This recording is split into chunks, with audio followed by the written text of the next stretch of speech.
누구는 장애인데 누구는 장애? 장애와 장애의 차이점. 자, 지금부터 알아봅니다. 네, 오늘의 또 주제는요. 앞서도 봤던 장애와 장애의 차이점에 대해 좀 알아보겠습니다. 단어도 비슷하고 정말 뜻도 헷갈리는 것 같습니다. 전문가님, 정확하게 좀 정의가 필요할 것 같은데 이거부터 좀 짚고 갈까요? 네, 제가 상담을 진행을 하다 보면은 보통 후유장애에 관한 이야기를 할 때 많은 분들이 장애인 등급을 받는 게 아니냐라는 생각들을 많이들 하시곤 하세요. 하지만 보험회사에서 얘기하는 장애는 장애의 기준과는 조금 다릅니다.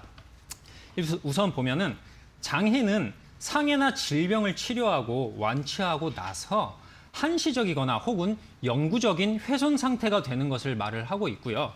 신체를 포함해서 정신까지 그 범위를 확장해서 해석을 하고 있습니다. 근데 반면 장애를 보면요. 신체 기관이 본래 제 기능을 하지 못하거나 정신 능력에 결함이 있는 상태를 이야기를 합니다.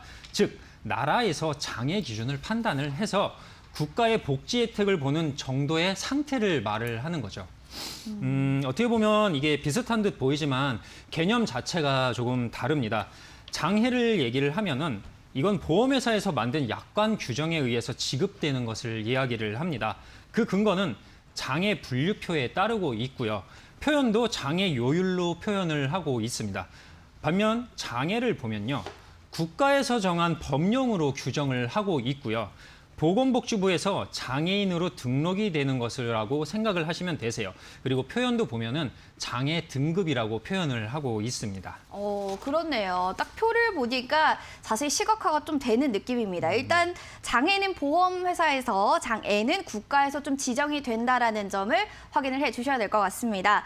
개념적으로 이렇게 다르다라는 것은 좀 알고 있지만 세부적인 좀 설명을 들어봐야 좀 더 쉽게 이해가 될 것 같은데 좀 자세하게 설명 부탁드릴게요. 그러면 대한민국의 고질병이라고 할 수 있죠. 허리 디스크를 예를 한번 들어보도록 하겠습니다. 알겠습니다. 추간판 탈출증이라고도 하는데요. 이 디스크 같은 경우에는 해당 질환으로 인해서 마비 증세까지 가는 경우가 사실 드문데 그렇게 마비 증세까지 가지 않는다면 장애인 등록은 사실상 어렵습니다. 네. 하지만 단순한 디스크로 인해서 장애인 등록이 된다면 이 대한민국 대다수가 장애인 이 복지 혜택을 보지 않겠습니까? 그러네요. 네. 이 장애. 그래서 보험에서 얘기하는 장애의 경우는요. 영상 판독 결과 디스크 진단을 받고 약간의 신경학적 증상만 있어도 약관에서 정하는 추간판 탈출증으로 인한 약간의 신경장애 10%의 후유장애에 해당을 해서요. 보험금이 지급이 가능합니다. 알겠습니다. 아무래도 또 국가에서 정한 장애 등록 요건보다는 보험회사에서 또 적용받는 장애 요건이 좀 더 넓다. 이렇게 봐도 좀 무방하지 않을까 싶은데 맞나요? 네, 맞습니다. 디스크 이외에도요, 뭐 얼굴이나 이런 외관상 안 좋아 보일 수 있는 추상 장애라던가 장애의 기준이 되지 않더라도 지급되는 무수히 많은 이런 상황들이 있습니다. 한 가지 더 말씀드리자면 저희가 지난주에 얘기했던 그 치매 기억하시죠? 네, 기억합니다. 제가 치매를 그때 말씀을 드렸었는데 이 바로 후유장애에서 치매를 같이 보상을 해주고 있다는 거 알고 계셨나요? 몰랐습니다. 예, 많은 분들이 이 부분에 대해서도 깜짝깜짝 놀라시곤 하세요. 좀 전에 그 신체를 포함해서 정신까지 범위를 확장해서 해석을 한다고 제가 얘기를 한 거 기억을 하시죠? 네. 그래서 이제 이 시간이 끝난 이후에는요, 장애와 장애의 오해는 이제 하지 않는 걸로 저희가 하는 걸로 하겠습니다. 그리고 예전에 이제 내가 가입을 했는데 이건 나 나오는지 몰랐어라고 생각을 하시는 분들이 이 시간 끝나면 좀 많이 발생을 하실 것 같으세요. 그런 분들 증권을 여셔서 한 번 더 확인을 하시고 전문가와 상담 받아보시길 권장을 드리겠습니다. 알겠습니다. 장애와 장애 두 가지 모두 완치가 조금 어렵고요. 기본적 생활을 유지하기 위해서는 이 안전장치도 좀 필요할 것 같다라는 좀 생각을 해봤는데 보험 특약 중에 질병 후유 장애 이것도 많이 들어본 것 같거든요. 이건 어떤 특약인가요? 네, 이 질병 후유 장애는 간단합니다. 보험 약관에서 정한 장애가 말 그대로 질병으로 찾아왔을 때의 그런 경우를 얘기를 하고요. 이 질병 후유 장애의 장점이 뭐냐면 이 특약 하나로 우리의 몸, 그러니까 우리가 가지고 있는 이 신체 모든 부위를 적용을 해서 보상이 되기 때문에 보상 범위가 굉장히 넓게 해석이 돼서 가입자에게는 상당히 유리한 보험이라고 말씀드릴 수 있겠습니다. 정말 가성비가 좋은 특약 중 하나로 손꼽을 수 있겠고요.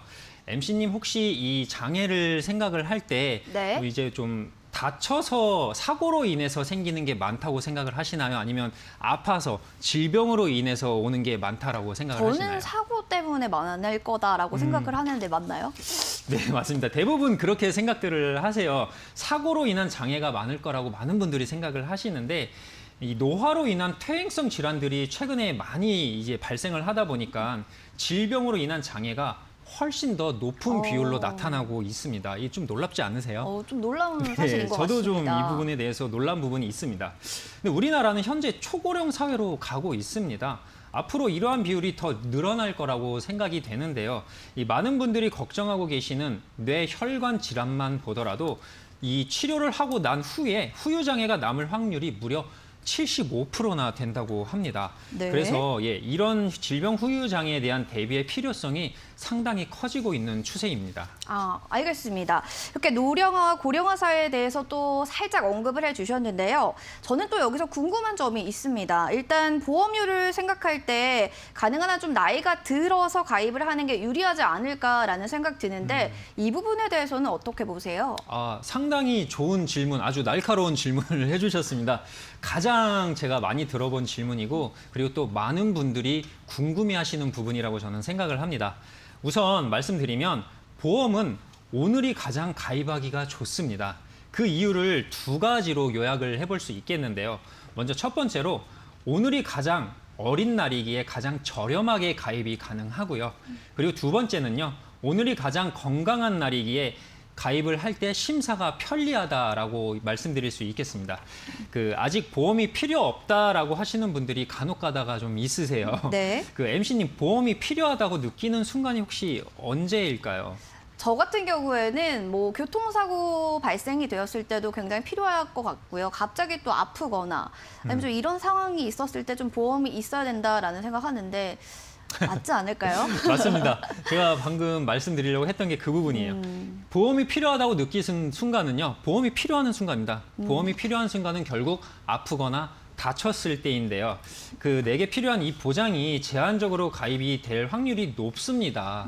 만약에 이게 조금 지체를 하게 된다거나 하게 되면은 정작 내가 필요한 그 보험 그것만 빼고 가입이 될 수도 있기 때문에 좀 원하는 보장을 가입할 수 있도록 좀 서둘러서 가입을 하시는 거를 추천을 드리겠습니다. 네, 알겠습니다. 네. 자, 그러면 질병 후유장애 가입 시에 유의할 점이 있을지 이 부분에 대해서도 설명이 좀 필요할 것 같습니다.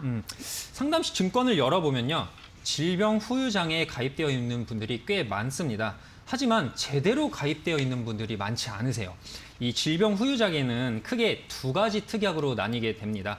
질병 후유장애 80%와 질병 후유장애 3에서 100% 이렇게 가입을 할 수 있는데 많은 분들이 80% 후유장애에 가입이 되어 있으세요. 네. 쉽게 구분해 드리자면 80% 이상은 고도 후유장애라고 볼 수 있습니다. 보상의 영역이 다소 제한적이라서요. 보상받는데 어려움이 좀 있을 수 있고요. 3%의 경미한 장애부터 보상받을 수 있게 가입을 하셔야 보다 폭넓은 보상을 받으실 수가 있습니다. 이러한 후유장애를 보상할 때 보험회사에서는 사람의 신체 부위를 13가지로 나누어서 보상을 하고 있습니다. 물론 이 신체 기관의 좌우를 나누는 것까지 생각을 하면 19가지로 나누어서 각기 다른 신체 기관을 장애로 보상을 하고 있는데요. 질병 후유장애는 퇴행성 질환을 포함을 해서 모든 신체 부위를 각각 보상을 하고 있기 때문에 보다 폭넓은 보상이 가능합니다. 보험을 가입할 때 특약 내용에서 부족한 질환이 걱정이 된다면 질병 후유장애에서 보상이 가능할 수도 있습니다. 이렇게 폭넓은 보장이 가능한 특약을 많은 분들이 80% 이상 후유장애로만 가입들을 하고 계세요. 질병 후유장애의 특약이 있다라고 이렇게 생각을 그냥 그 정도로 하고 계신 분들이 많으신데 심지어 가입 사실 자체를 모르시는 분들도 굉장히 많습니다. 아, 그렇겠네요. 일단 3%, 80%는 장애율을 좀 말하는 것이고요. 당연히 이 숫자가 높으면 그만큼 또 장애가 심해야만 해당이 된다는 뜻이니까 참고를 꼭 하셔야 될 것 같습니다. 질병 후유장애 사례가 좀 어떤 것들이 있는지 예시를 통해서 자세히 좀 이해를 돕고 싶습니다. 네네. 예를 들어서 우리가 나이가 들면은 좀 가는 귀가 먹는다는 얘기 많이 들으시잖아요. 들어봤습니다. 그래서 뭐 영화 같은 거 보면은 뭐 어머니 뭐 돌 굴러가요 이렇게 많이들 말씀을 하시는데요. 연기 좋아하시나 봐요. 네. 아, 예, 예, 영화 좀 좋아합니다. 네. 예, 그리고 이렇게 귀에 가까이 가서 큰 소리로 얘기를 하는 상황을 영화에서도 종종 볼 수 있는데 이러한 경우에도 사실 장애인 등급을 받는 것은 아닌데 이 질병 후유 장애에서는 보상이 가능합니다. 지난 시간에 또 제가 치매를 말씀을 드렸었잖아요. 네. 치매를 가지고 예를 하나만 더 들어본다면요. CDR 척도를 그때 말씀을 드렸었는데 맞습니다. CDR 척도 2점일 때는 사실 후유장애 40%의 지급률을 보상을 하고 있습니다. 그리고 중증 치매인 3점일 때는 후유장애 60%의 장애율을 지급을 해주고 있는데요. 그러면 여기서 의문이 좀 생깁니다. 네. MC님 혹시 CDR 2점에서 후유장애 진단비를 지급받은 후에 CDR 3점으로 진행이 됐다면은 이미 CDR 2점일 때 지급받은 장애 진단비가 합산해서 보상을 받을 수 있을까요? 아니면 그대로 끝날 거라고 생각이 드시나요? 보상을 받을 수 있을 거라 생각합니다. 아, 정말 제대로 보험에 대해서 예, 제가 열심히 네, 저번 시간에 맞습니다. 들었기 공부를 때문에 많이 하셨나 네, 봐요. 공부 예, 열심히 맞습니다. 했습니다. 예, 보면은 우리가 흔히 아는 진단비 같은 경우에는 일회성에 그치거나 최초 일회 진단비를 지급을 하고 보험 특약은 소멸되는 경우가 많는데요. 이 질병 후유 장애만큼은 조금 다릅니다. 질병 후유 장애의 장점 중 하나가 바로 반복해서 지급이 가능하다라는 건데요. 즉, 한 번 지급된다고 하더라도 이 특약이 소멸되는 것이 아니라 반복해서 그리고 합산해서 지급이 됩니다. CDR 2점인 장애율을 40%에서 한 번 지급되었지만 CDR 3점으로 진행된다면 장애율 60%에서 이미 받은 40%의 차액을 빼고 나서 나머지를 합산해서 한 번 더 지급이 가능하다는 얘기죠. 예, 이처럼 후유장애 진단비는 가성비의 퀄리티가 남다른 보장이라고 할 수 있겠고요. 보상받는 금액도 결코 적다고 할 수도 없습니다. 근데 만약 내가 80% 이상 후유장애에 가입되어 있으시다면 이렇게 다양하게 지급받기는 쉽지 않으시겠죠. 따라서 질병뿐만이 아니라 후유장애를 가입을 하실 때는 3%부터 보상받을 수 있게끔 가입을 하셔야 합니다. 그 사유자님 3대 질병 또 아시죠? 네, 암, 뇌혈관 그리고 심혈관. 네, 맞죠? 맞습니다. 이렇게 암, 뇌혈관, 심혈관 이러한 3대 진단비는요. 보험료가 상당히 좀 비싼 편에 속한 특약이세요. 네, 그래서 이 좀 크게 가입을 하려다 보면은 큰 부담으로 다가오실 수가 있는데 이 질병 후유장애 같은 경우는 3대 질병 진단비보다는 좀 저렴해서 보상 범위도 넓고 네. 또 반복해서 지급이 가능하기 때문에 이 남다른 스케일과 가성비를 또 뽐내고 있습니다. 이 특약 하나로 상당히 많은 질환의 보상이 또 가능해지고요. 그래서 집에서 보험 증권을 가지고 계신다면요. 방송 끝나고 증권을 한번 열어보셔서 나는 이런 특약이 가입되어 있나 한 번쯤 점검해 보실 필요도 좀 있으십니다. 알겠습니다. 지금 또 이렇게 프로그램을 시청하고 계신 분들은요. 일단 증권을 열어서 내 보험 증권에 좀 있나 없나 이 관련한 내용들이 확인을 좀 해보시는 것도 좋을 것 같다라고 얘기해 주셨습니다. 자, 그러면 끝으로 시청자분들께 또 정리해 주셔야겠죠? 마지막으로 정리 부탁드릴게요. 네, 알겠습니다. 이 장애나 장해는 나이를 떠나서 누구에게나 발생이 가능합니다. 태어나면서부터 가지고 태어나실 수도 있고요. 나이가 들면서 생기실 수도 있겠습니다. 특히 보건복지부 자료에 의하면요. 장애 인구 50% 이상이 65세 이하로 나타나고 있습니다. 그리고 장애의 원인이 약 88%가 후천적 요인에 의해서 생겨난다고 또 합니다. 설마 내 얘기는 아니겠지라고 생각하시는 분들이 많으실 텐데요. 이 장애는 누구에게나 찾아올 수 있는 상황이라는 걸 인지하셨으면 합니다. 그리고 상황이 이렇다 보니까 질병 후유 장애는 과거에는 1억까지도 가입이 가능했었는데요. 노인 인구가 늘고 여러 가지 원인으로 인해서 질병이 많아지다 보니까 현재는 최대 3천만 원까지 가입이 가능하세요. 그리고 또 이 가입 금액은 언제 또 축소될지 모르는 상황입니다. 그리고 질병이라는 특성상 나이가 들수록 위험군에 또 들어가게 되겠죠. 따라서 젊고 보험료가 저렴할 때, 그리고 보장 만기는 최대한 길게, 그리고 가입 금액은 내 지급 여력에 맞게끔 가입하시기를 권장을 드리겠습니다. 알겠습니다. 야, 장애 원인이 후천적인 요인들에 의해서 88%가 생겨난다라고 하니까 미리미리 대비를 하시는 게 더 중요할 것 같습니다. 관련해서 궁금한 사항들은 02377-0209번으로 전화 주시면 되고요. 보험 간단하게 샵 3772번으로 문자 2글자만 남겨주시면 보험 상담이 가능하다는 점도 확인해 주시기 바라겠습니다. 1교시는 좀 여기서 마쳐야 될 것 같네요. 오늘 도움 주셔서 고맙습니다. 박시연 선생님. 네, 감사합니다.